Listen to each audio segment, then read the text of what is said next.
Okay, yes, Canva, I got it. Thank you. All right, we are good to go. Hi, everybody. Good morning. Hi. How we doing today? We feeling good? I don't know about you, but I need to take a second to get loosey-goosey because I get all pent up and nervous. So I don't know about you, but I'm just going to... Because this is the unconference, and we're autistic, so we can do this. All right, thank you for being stimmy with me for a moment. My name is Brooke Caswell, and I'm going to be speaking on how we're going to build community and relationships as autistics. This is the part one of the, here, actually, let me go, there we go. This is a part one of a two-part lesson, the second part being for our neurotypical friends. So if you're in this room and you're neurotypical, you're still absolutely welcome to hang out with us today, but this is absolutely meant for our neurodivergent audience. The title being, The Heart of Jesus, Extending the Olive Branch. Now, the number one question I get from neurotypicals is, what even is autism? What is autism? And this tells me a couple things. One, they want to understand. They want to know what it's like to be us. They want to connect with us.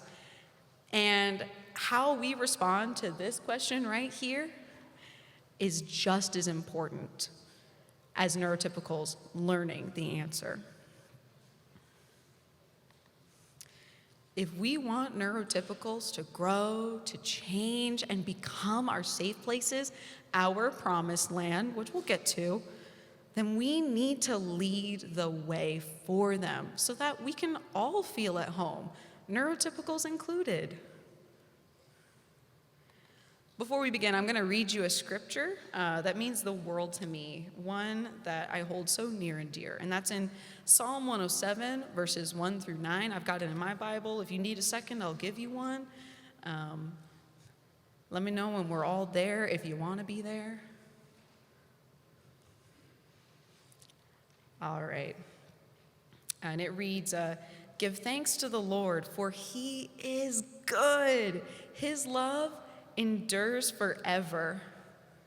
Let the redeemed of the Lord tell their story, our story, right? Those he redeemed from the hand of the foe, those he gathered from the lands, from the east and the west. I came from the east. Some of y'all have already been out here, and I heard maybe some of us came from the west and from the north and the south. Some, they wandered in desert wastelands, finding no way to a city where they could settle. They were hungry and thirsty, and their lives ebbed away. Then they cried out to the Lord in their trouble, and he delivered them from their distress. He led them by a straight way to a city where they could settle. Let them give thanks to the Lord for his unfailing love and his wonderful deeds for mankind, for he satisfies the thirsty and fills the hungry with good things. I don't know about you, but this sounds a lot like some of us, don't it? Now, this goes on to talk about a lot of other peoples and how God redeemed them and brought them into the picture, but this is my story. Growing up, I knew that I was different, but I didn't really understand that those differences went beyond average quirks. My autistic traits, they weren't obvious. I was great in school, I had friends, I got along with everybody liked me. All of my report cards said, pleasure to have in class, pleasure to have in class, pleasure to have in class. No comments, none whatsoever. This kid's a great kid and we love her. So nobody knew that I was autistic. I didn't know that I was autistic, which meant my needs, they were never quite met. And those unmet needs, they caught up with me by the time I got to high school, and I struggled and fell hard. And now many of you may be able to relate to that. You know, all those unmet needs, they catching up to you. I realized I was an imposter, a total made-up character to make everybody like me, accept me into their fold. I didn't know anything about who I was. All I knew was the mask that I wore. So who am I? Who is Brooke? I didn't know the answer to that. I didn't know what it meant to be me. And you know what? Even if I did know what it meant to be me, I didn't feel safe enough to be myself anyways. I was bullied, ostracized, and scrutinized by the people around me, people that I thought I trusted. And I was only just learning this for the first time. I was lost, confused, and hurting. So, as a very young Christian in my teens, I did the only thing I knew how to do. I prayed. I prayed for answers, and I ended up being formally diagnosed with OCD and autism when I was 16 years old.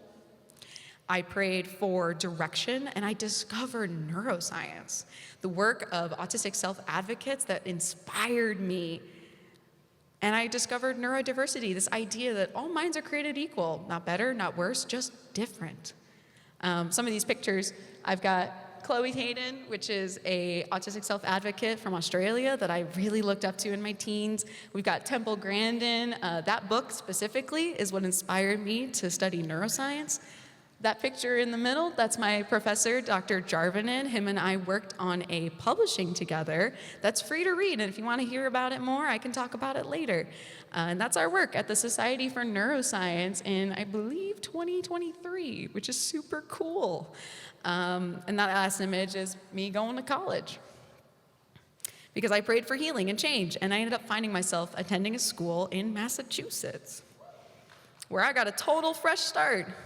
There, I joined the campus ministry and found my home, my promised land, my city for me to settle.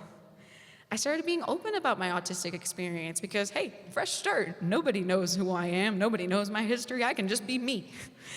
And I was embraced. I developed deep, meaningful relationships with the people there, including my now husband. That's Jesse over there, Jesse Caswell. Love him to bits. His parents used to actually lead the church where I am now in Worcester, Massachusetts. How crazy is that? I was wholly myself for the first time, totally unmasked before my neighbors, my brothers, my sisters, my friends, my family, and God himself. And I was loved for it. So that brings us to some of my main points that we're going to be talking about. As much as I found home and community in my ministry where I was at the time, there's a couple things that I needed to grow in, a couple things I need to work on, qualities of Jesus that I wasn't quite doing just yet. And we're going to talk about those things. Number one, forgiveness. Gotta forgive. It's the first step towards lasting change. Number two, grace is really important, and one way that we can extend that olive branch and give a little bit of grace is by teaching, and we're going to talk more about that. And number three, resting, because this is exhausting, and we can't do it all, so we got to make sure that we are taking time to rest. So let's talk about forgiveness. Jesus' forgiveness changed hearts. And the story that I want to share from the Bible is about a man named Zacchaeus. And I'm going to be reading from Luke 19, and we're only going to read verses 1 through 10, which is all about Zacchaeus. Jesus entered Jericho as he was passing through, and a man there by the name of Zacchaeus. He was a chief tax collector and was very wealthy. He wanted to see who Jesus was, but he was super short, so he climbed a tree, as anyone would do. He ran ahead, climbed that tree, and as Jesus was coming that way, he saw him, and he said, "Zacchaeus, come down immediately. I'm going to stay at your house today." So he came down at once and welcomed Jesus gladly. But all the people, they saw this, and they were like, "This Zacchaeus guy, he's a sinner. Doesn't Jesus know who he's about to be hanging out with?" But Zacchaeus stood up, and he said, "Look, Lord, here and now, I give half of my possessions to the poor. And if I've cheated anybody, I'm going to give them 4 times the amount that I owe them." And Jesus said to him, "Today, salvation has come to this house because this man, he too, is a son of Abraham. For the Son of Man came to seek and save the lost." Doesn't this sound a lot like our neurotypical friends? I mean, I can just see them climbing trees to see who we are and what we're doing and what we're about, right? They want to understand us. They want to see us. Jesus saw this man, Zacchaeus. He knew what he was. Jesus wasn't stupid. He knew Zacchaeus was this tax collector and total cheater of a guy you probably couldn't trust. But he saw his heart. He knew Zacchaeus wanted to connect, so he embraced him. He took him in. He said, I'm hanging out with you today. He looked past the sin, past the hurt, past the faults. He set them aside and gave Zacchaeus a chance. And Zacchaeus, he responded with a heart of total repentance. This can be true for us too. Our forgiveness also has that power. It also has that power to change hearts. Like Zacchaeus, the people around us, they have the potential to change, but only if we show them forgiveness and give them a shot. Because change, it's not going to come if we don't give it opportunities to come, right? Like Jesus, we got to give the Zacchaeuses in our life a chance. Now, this is true in my own life. I have experienced this firsthand. Forgiveness changed the path that my relationship with my family went down. It changed them. This is my family here.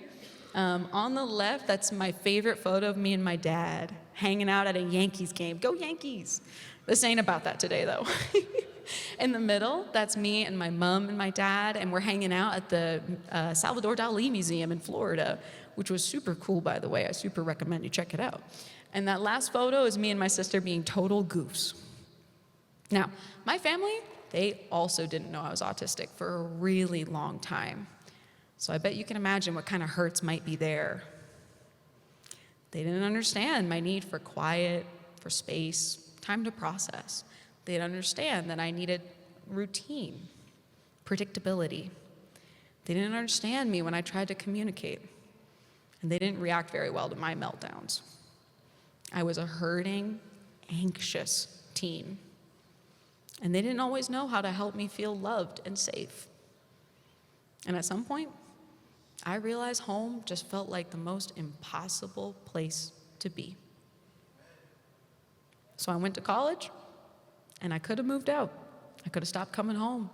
I could have forgot about them. But I didn't.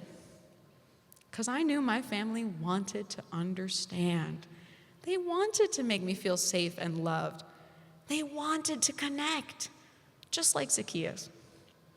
They are such wonderful, fun people. They just needed a little room to grow and change. And you know what? They've grown so much. They've grown to understand me and show me such love and kindness. And I am now confident that they are my biggest supporters. They're probably watching online, some of them. And you know what? My mom's here with us today. A lot of you probably met her. And she's amazing. I love my mom. And I wouldn't even be here if it weren't for her because she paid for my tickets. And she's here today so she can learn and go home and help her ministry. How amazing is that? Could you imagine if I didn't forgive them, if I stopped going home, if I didn't take the time to give them space to learn, grow, and change? I wouldn't be here. My family wouldn't be the advocates and allies that I know them to be today. It's amazing what forgiveness can really do, what opportunities it can afford. But forgiveness, it doesn't come naturally, does it? It's hard. It takes practice. Now, what helps me is journaling and prayer, but that might not be as helpful to you. Journaling for me helps me see with more clarity as I process my emotions and what words I'm going to use to describe them. It helps me feel like I'm not alone when I'm facing hard things, because I got my Creator on my side. Sometimes I also have to actually say, I forgive you, which might feel a little weird if the person's not right in front of you, but it really helps me feel like I genuinely do forgive them. So for the hands-on learners in the room, let's just take a second. Think of someone that maybe you need to forgive. Let's take a moment to journal, pray, maybe even speak that forgiveness. Let that hurt just roll off your shoulders and into God's hands, because He's got your back. And you know what? It's okay if right now is not a good time to do that. If you need to take some space and think about it, if you need to do this later, that's totally okay. But I've been to a lot of conferences where someone gave a great talk and a bunch of great practicals, and I thought to myself, oh my gosh, I'm going to do that when I go home. But then I forget about it. It's gone by the time I'm home. So I'm going to give you guys a minute, if you choose, to just think about that forgiveness. Journal, pray, speak it. And I'm going to do it myself too.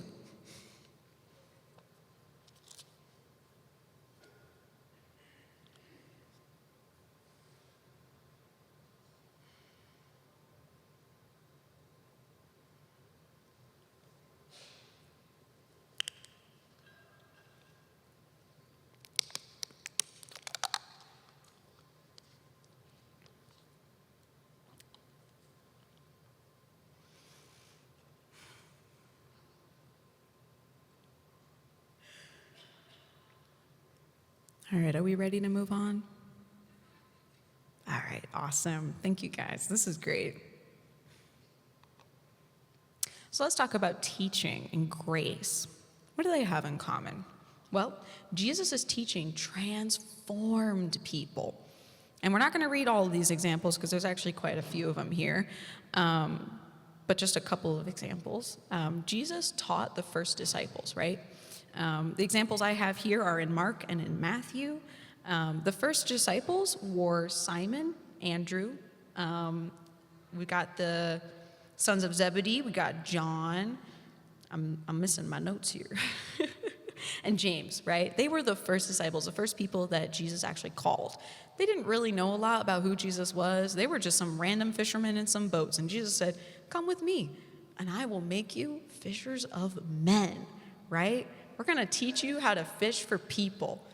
And they just went for it. I mean, I don't know about you, but I don't know that I would have. That's brave, very brave. And I admire them for that. And you want to know what happened to them? Well, Jesus taught them a lot of things, taught them how to go out and make people disciples. He told them how to heal and transform lives, and that's exactly what they did. They became part of the first 12 apostles. And they were the first ones named, too. Jesus' teaching transformed them. They were once fishermen, not kings, not decorated heroes. But now we read about them, we talk about them, we try to imitate them. They became something so much more because Jesus took the time to teach them. That's right, he did. So what is grace? Well, Ephesians 2, verses 8 through 9, and I'm reading from the Passion Translation, defines it as a gift given to us freely by God that we did not earn or deserve. For by grace you have been saved by faith. Nothing you did could ever earn this salvation, for it was a love gift from God that brought us to Christ. So no one will ever be able to boast, for salvation is never a reward for good works or human striving.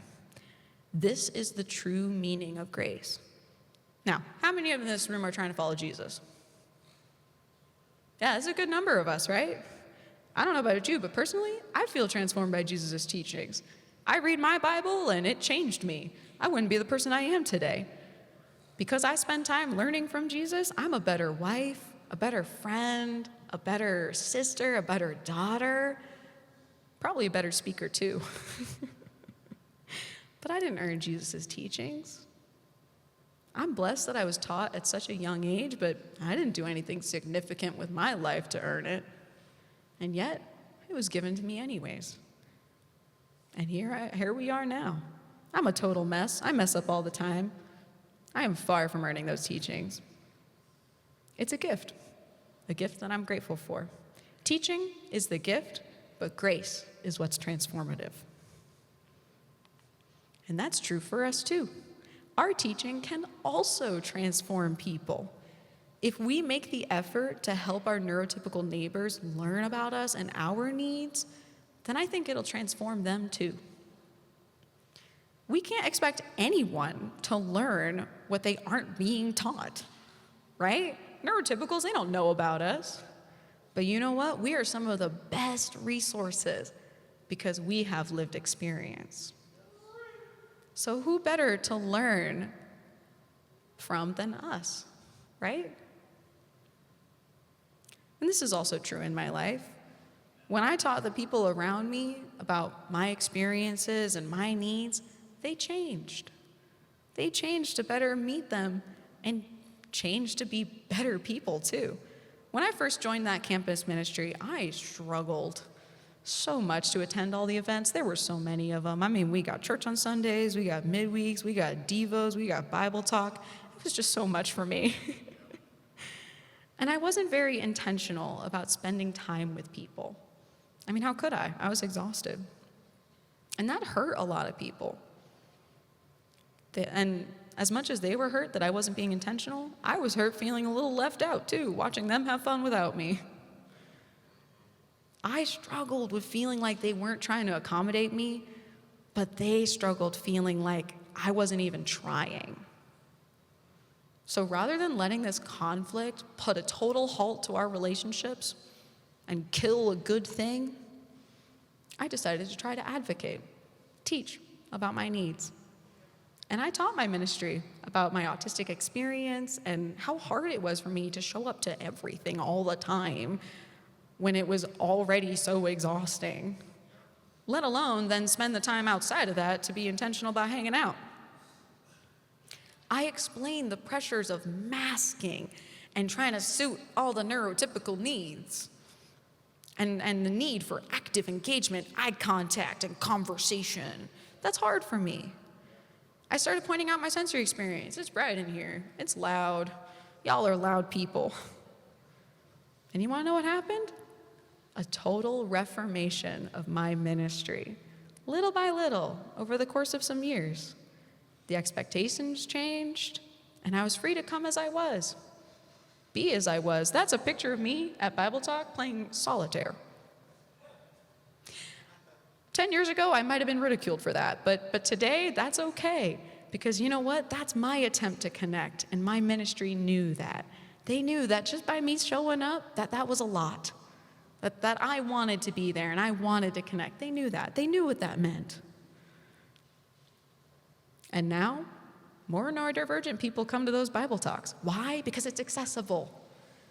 Because my ministry made it accessible. It's quieter, you don't have to talk, you don't have to give eye contact, you can play a game on your phone if you have to, but because you are here, you are welcome. And I love my ministry for it. It became home for a lot of people. I miss that group now. That was a golden era of my life, and I've moved on from then. And I love where I am now. But that was something special. This is true for us too. But teaching takes practice. What helps me is workshopping. Workshopping my approaches and seeking feedback. I'll go to people I trust and say, hey, how does this sound? How does that come across to you? This helps me be way more confident when I actually do approach somebody. It helps me better refine my approach than if I had tried it completely on my own. There are many times I'll have a conversation with somebody where I'll be telling them kind of what I'm thinking about talking about. They'll point something out, and my goodness, it could have been a total screw up if it weren't for the people I workshopped with first. So take a moment. Think about who that person might be for you. Who might be a good sounding board for you to try and practice teaching? Reach out to them. Ask if you can practice with them. I've even got a little bit of a prompt there that you can follow if that's helpful. Take a moment and think about, that person. And if you're not sure you have that somebody right now, that's okay. It takes time to find someone you're comfortable practicing with. And you know what? I think this conference is a fantastic place to start. I think that people in this room could be a fantastic place to look.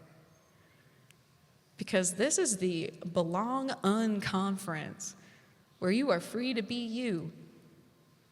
So if you don't have that somebody, I encourage you, find that somebody. God's going to help you find that somebody, and this might be the place. And after all that's said and done, all that forgiving, all that teaching, man, it is exhausting, isn't it?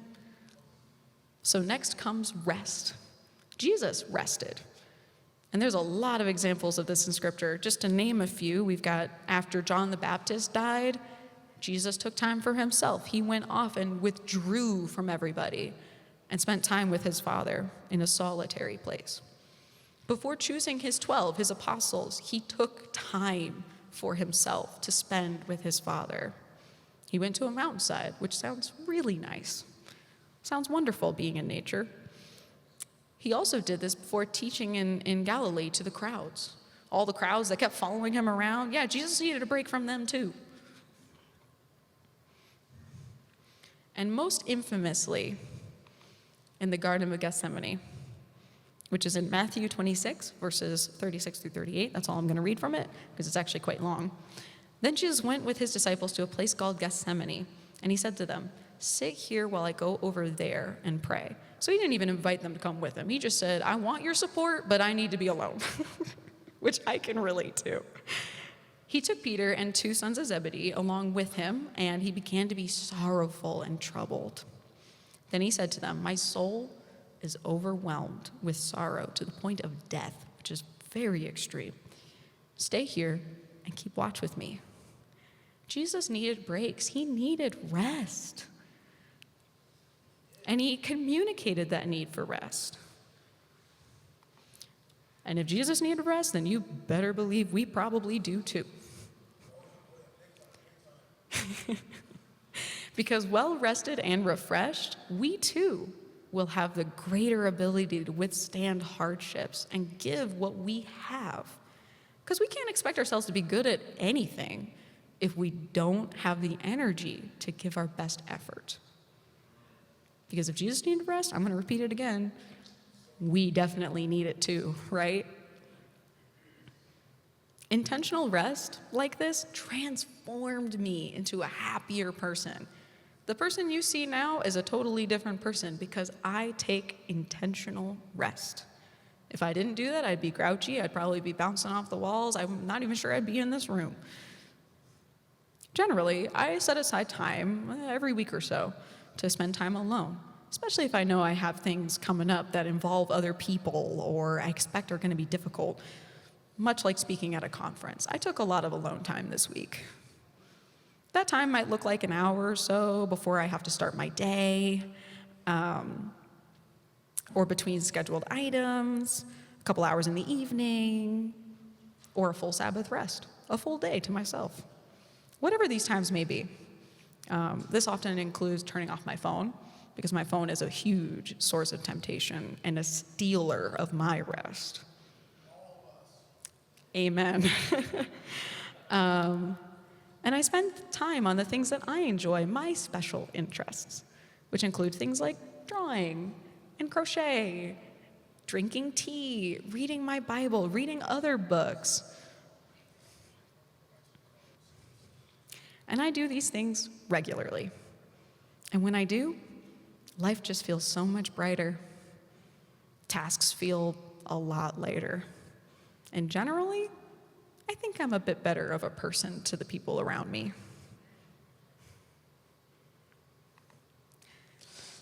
But you have to make it happen. It does not come on its own.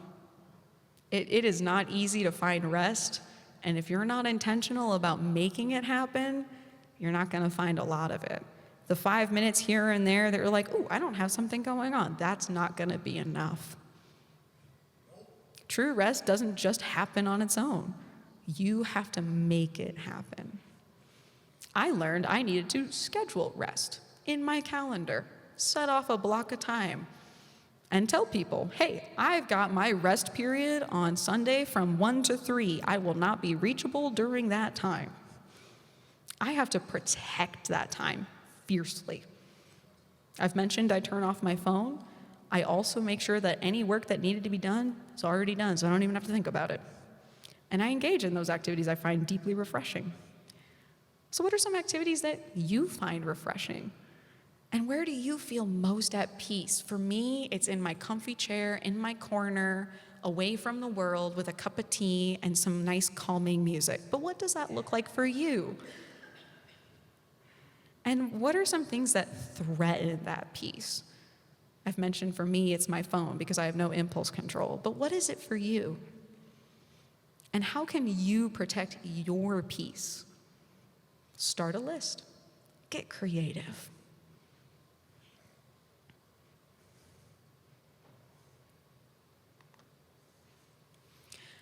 And to conclude this, neurotypicals can become our safe places and part of our promised land, but only if we pave the way through forgiveness, teaching, and giving ourselves intentional rest along the way.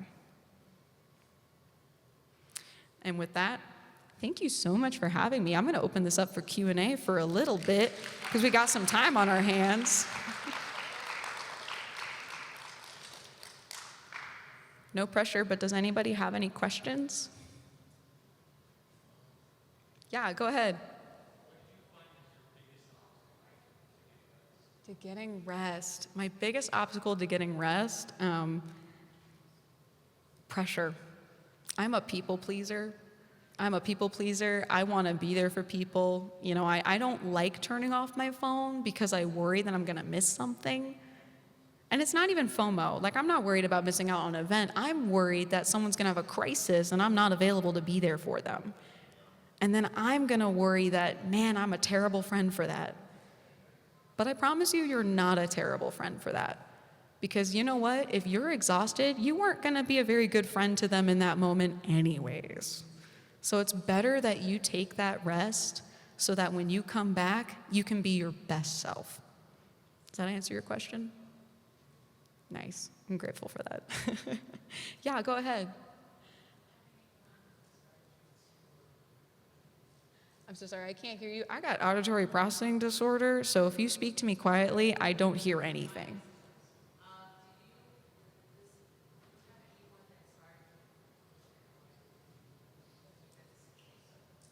Oh, it inspired me to, am I hearing this right, to become a Christian? Yeah, okay. So I actually grew up in the church. I'm a kingdom kid. Woo! And I just knew from a really young age that I wanted to follow God. I didn't know what that meant for the longest time. And if you had asked me when I was like 7 or 8 years old, I would have said, I just want to serve God for the rest of my life. I had no idea what that meant. You could ask me, okay, well, what does that look like? And I'd be like, doing what he tells me to do? Something like that. I just knew. I don't know how I knew. I just did. I just knew that God was the one. He was the only king that made sense because he was the only one that was ever consistent. Any other king falls short, makes mistakes. You know, there's probably some press drama, but God, no. God was consistent and predictable. I got a book all about that. And if I have any questions, boom, there's the answer. I didn't have to worry about him falling short on me, right? So I just knew. God was the only king that made sense in my life. But there was no one specific person. I mean, I very much admired my family. My parents are super cool people. They serve so much, and they definitely inspire me. My mom inspires me. I mean, she's always up to something. Always. She's got some project going, and that always inspired me too. Any other questions? Yeah, go ahead. Oh, we got a mic. Yay, tech team. You guys are awesome. Round of applause for the tech team, by the way. So, like you, one of my biggest things is the phone that I just have no impulse control. Like, just things happen. And I'm sure, you know, we're all human, so naturally we all get tempted, but what is your, like, how have you found, getting rest or resisting that temptation or impulse control to just be on it all the time? Like, how did you overcome that? And what are, like, some steps that you had to figure out, I guess? Does that make sense? Yeah, that makes total sense. Honestly, it's a battle. I still battle with it now. I mean, my husband's not currently here physically. He's actually watching online probably. Hi, babe. But I mean, you can ask him. It's a struggle. I have to throw my phone physically. I have an OtterBox on my phone, which allows me to genuinely throw my phone like at the couch or at, just somewhere soft so it doesn't break. But it's got that OtterBox just in case it falls, and I have to physically toss it away because I will genuinely nonstop be scrolling. I'll be checking my checking my email. I'm just so worried about what's going to be on there that I'm missing that I have to physically throw it away. Genuinely, I will turn my phone off. I will turn on do not disturb. I have it set to specific settings for me. I change my phone wallpaper that says, "What are you doing on your phone? Get off." Genuinely, I have to do so much to get myself off my phone. And it's hard. It's really hard. But I find setting timers is really helpful because I struggle with feeling like, oh gosh, am I running out of time? I know I said I was going to do this for an hour, but what does an hour even look like? I don't know. So I'll set an alarm. That way I don't even have to think about it. I have OCD, and part of my OCD is checking OCD. And so I want to check my phone. I want to check the time. I have a Google Home Assistant. I'll go, "Hey, Google, what's the time?" And that steals my rest because I'm constantly checking to make sure I'm not taking too long. So I set alarms. Does that help answer your question? Yeah. So whenever you go to bed, do you turn your phone off completely, before you go to bed? Because what I do is, so there's different versions of do not disturb mode. Mm-hmm. So there's also sleep mode. Do you use that before you go to bed? Because that's what I use. Because you can still get notifications if you have do not disturb mode on. Mm-hmm. And so I use sleep mode because with sleep mode you don't get any notifications. You should try that, or you can just turn it off completely. Yeah, that's really good advice. I used to put my phone away from my bed. I would put it on the sleep mode, actually, and I would have my phone, across the room. Also, do you like taking notes? So I took notes today on my phone because I don't know, I lost my pen somewhere.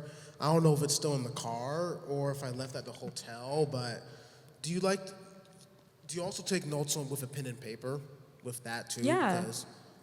Yeah, I'm a big journaler, and I've kept every journal I've ever kept since I was 6 years old. So I have journals that range from the early 2000s to now, and they range from just tiny little entries with a bunch of doodles of food for some reason. I don't know. That's what I doodled when I was in church, was food. And all that I would have in there is maybe one scripture and the note that just says, "Jesus died for me." And that's it, because I was 8. And now it's whole pages upon pages upon pages of my thoughts and feelings and what's going on around me. But yes, I do keep a physical journal. It's very freeing for me because it's my place that I can put whatever I want because no one else is reading that. That's my space. It can look messy. I can erase things 1,000 times over, but it's my safe space. Yeah, over here. You want to go in the back first? Yeah. Yeah, someone that definitely struggles with getting the right amount of rest, especially when you feel like you don't have any reason to. It's very easy for me to not get the right amount of rest when I feel like I don't have anywhere to go. So I just want to say, what's a good starting point for getting the right amount of rest? When I was in my campus ministry at the time, our church actually did a whole series on Sabbath rest and what that actually means. That was really eye-opening and helpful. There's a lot of books out there. I don't know them off the top of my head. If I don't have it physically in front of me, I'm not going to remember it. But it was really helpful for me to learn what God's design was for Sabbath, why it exists, how it exists, all the rules that apply to it, because there's a lot of rules too. And just learning that, wow, this isn't just something God wants for me because it's good for me. He wants this for me because it's good for us and our relationship. It's very intentional, and it's supposed to teach us something about who God is. Because, hey, he rested too. And I think we forget that a lot, don't we? So a great starting point for me was just learning about how critical that rest really is, and trying to implement what a more traditional Sabbath rest actually looks like.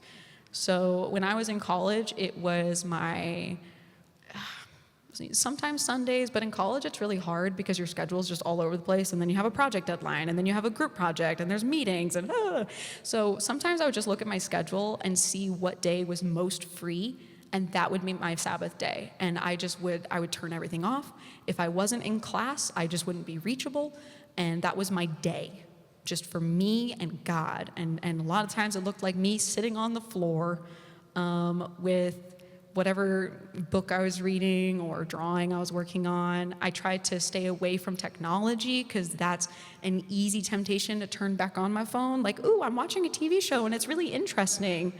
I wonder what my friends will think of this. That's an easy temptation. So to start, I went no technology, none whatsoever, purely analog, and it was hard. It was much harder than it sounded. Does that answer your question okay? Yeah, it does. All right. Now I know who you are, Halima. Yeah, it's all right. Hi. I was wondering, going back to more the community building, I was wanted to ask, how did you build community in the church? Because oftentimes, as someone who's autistic, the world felt more accepting than the church did, because there's larger autistic communities, secular autistic communities, and forums and whatnot than there are in the church. Yeah, that's really hard. That's a very good observation, one that I've definitely wrestled with myself, because it's true. It's a very unfortunate truth, but in a lot of places, finding community as an autistic within a church is like a gift. It's a blessing. It's not a given, right? It's not something we can expect. It's hard to find. And honestly, I don't blame people for seeking it outside the church, because that is easier. Because yes, there's our communities out there. I mean, we got like the LGBTQ, we've got autism, we've got all sorts of stuff, right? That you can find out there easy online. It's a click of a button. Church is a little harder because it's not a click of a button. So how I found that was honestly just through having conversations, which was hard. But I pulled people aside. I called people out. I had a lot of arguments for a little while, and that wasn't fun. But you know what? We grew from it. I had to put aside my fear, and I just had to let God move. So it was a lot of prayer, a lot of talking, a lot of being honest, a lot of crying. I cried a lot in my free time. But that's all part of the journey. That's all part of in the Psalms, where I read, this scripture means the world to me because it's literally my story. I mean, they were in a desert. They had nothing. They were hungry and they were crying out. And the Lord delivered them. I found that community through just trusting God. And I know that doesn't make a lot of sense, but I promise it does work. It just takes time, forgiveness, and having those conversations, teaching, saying, hey, I'm autistic. You might not know what that means. You might think you know what that means, but I can tell you, you probably don't know what that means. Let me teach you so that we can be close. Is that helpful? Yeah, go ahead. So you mentioned something about like scheduled time to have rest.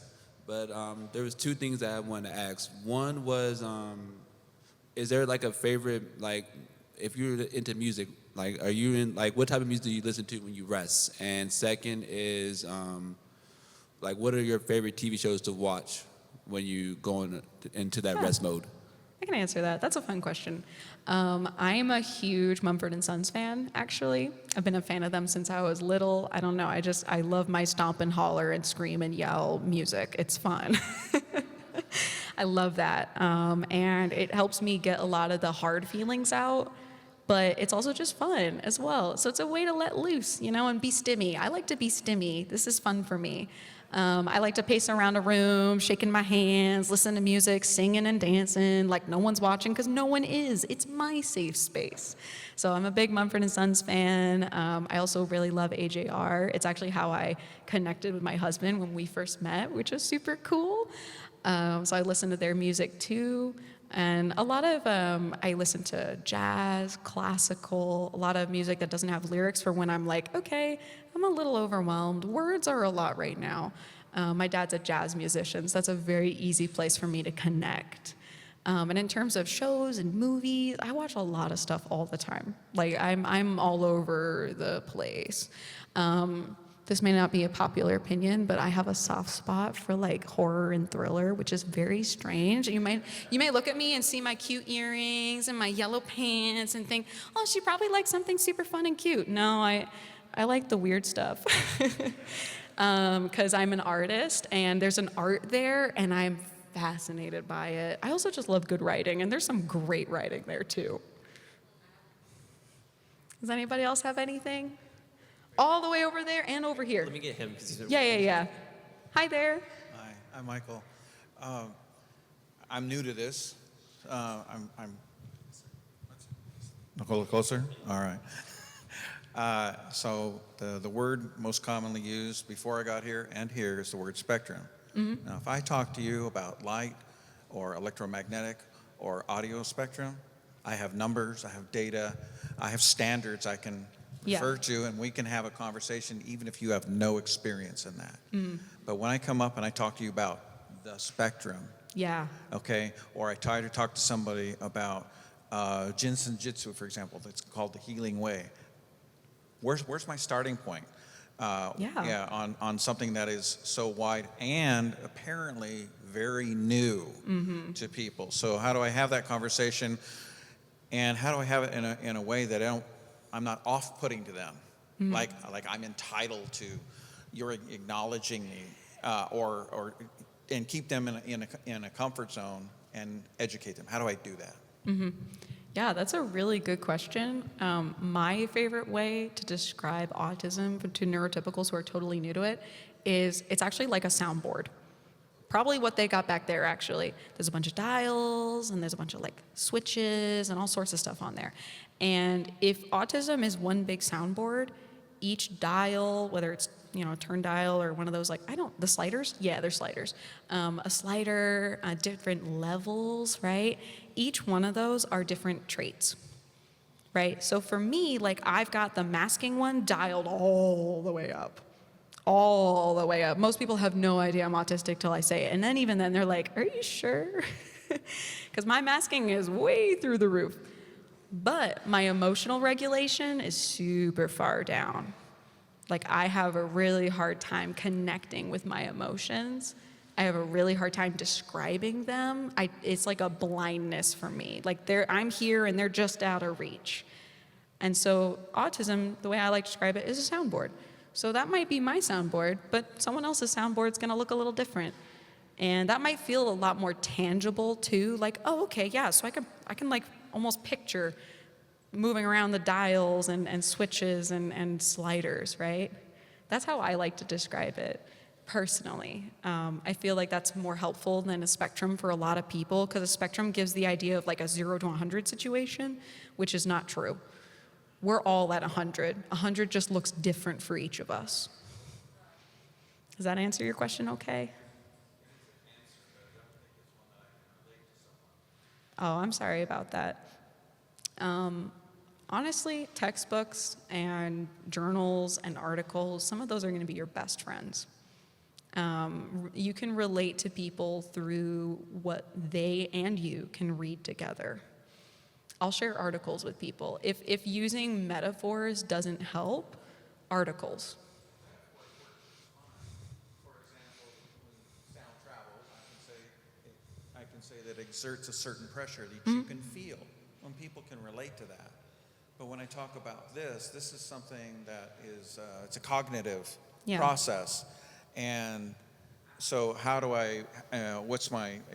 maybe I just need more exposure to the community, and it's my hope that I'll get that, and that this community will grow. So I'm excited about that this exists. I'm excited about the potential for it to expand and become more, and more people to become aware of it. I would just like to be a good ambassador of it Yeah. in terms of relating it to people. That's what I'm trying to achieve.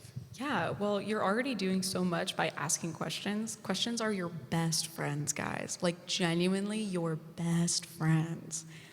Getting curious, expressing your curiosity, and encouraging curiosity is going to be the best thing you can do, right?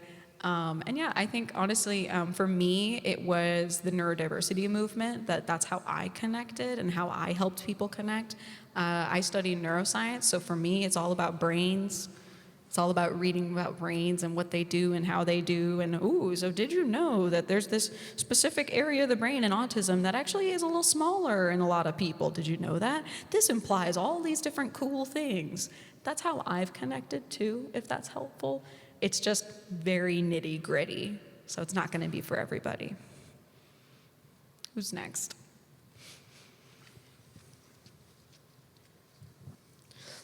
Was waiting for that one for a little bit, sorry. I have two, sorry if that's a little overwhelming. But speaking of that, when you're overwhelmed, apart from a journal or a notebook, where do you go to like communicate with God and you want to get away from everything?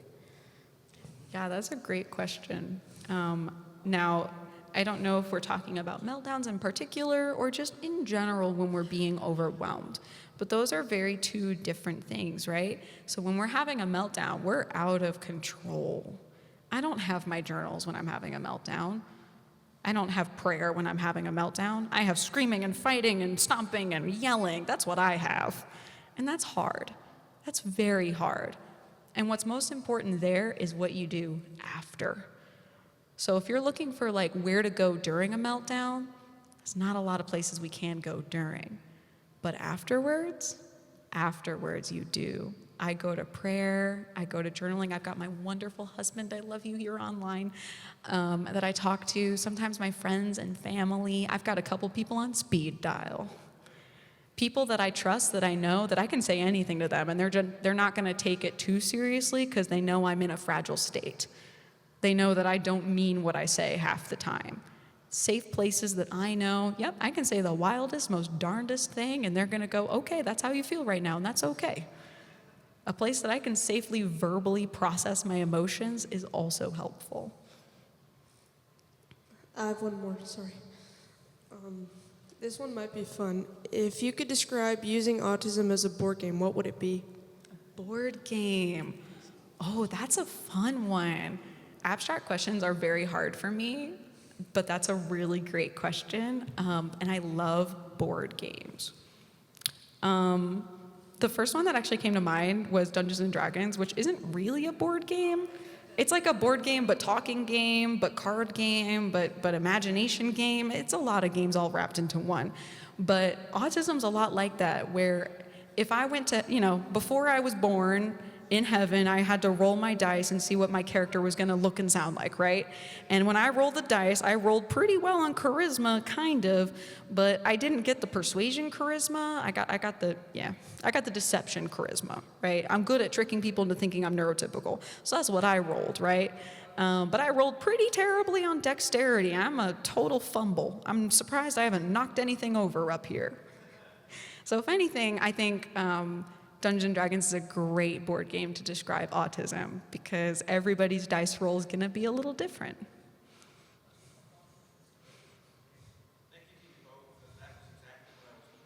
Yes, I'm so glad. Woohoo, victory!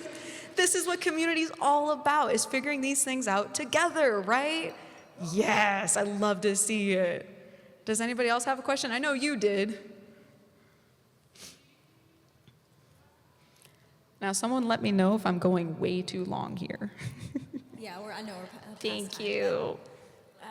I just want to ask a quick question. I know not everybody has children, but how do you distinguish between being overstimulated and just needing like physical rest? Because sometimes I feel like when I want to rest, I feel guilty, because I feel like I need to be doing something or helping someone or, just spreading myself thin. But sometimes I don't know if I really need that physical rest or if I'm just mentally doing it because I'm overstimulated and I need to shut myself off. So how do you distinguish between being, overstimulating and just needing a break versus actually oversleeping or resting too much? Okay, I do have an answer to that. We might not like this answer. You ready? Buckle in. They're one and the same. When you're autistic, your need for rest looks like a lot more things than the neurotypical. Because the neurotypical, they need rest because they had a long day at work, someone yelled at them, and they're just not in a good mood, right? But when you're autistic, it's that fluorescent light was buzzing and it drove me insane. And then somebody was asking me 8 questions. And I knew the answer, but that light was buzzing and my brain wasn't even functioning in that moment. And what I really want to do is yell and punch a wall right now, but that's not very socially appropriate. So maybe I should retreat. It's one and the same. There isn't really a difference. Your need for rest is going to come from multiple sources. And that's not too dissimilar to neurotypicals. Neurotypicals also need rest for multiple reasons. But our reasons are way more tangible. Tangible enough that it gave us a diagnosis. That's what you're doing rather than them viewing you as being lazy or complacent. Yeah. How do you explain that to others or especially family that may not understand? That's really hard because you know what? You could explain it perfectly. You could have the right answer down. You could have it rehearsed and memorized back to front. You could do it blind. You could do it deaf, and it won't matter. Some people are just not going to get it, and that's hard. But that's when you need support. That's when you need community, like belong. But in terms of how to explain it, I like to explain it that, hey, my brain works a little differently than yours. My brain works a little differently, which means that I probably function differently as a whole, too. If the brain is one of the first things that are developed, which I studied, and I know what I'm talking about there, just a little bit. If the brain was one of the first things that developed, and it developed just a little different to everybody else, doesn't it make sense that the rest of the body would develop a little differently, too? So if my brain's a little different, my body's a little different, my need for rest is also going to be a little different. Does that help? Yeah, thank you. You're welcome. Let's give Brooke a round of applause. Thank you, Brooke Caswell.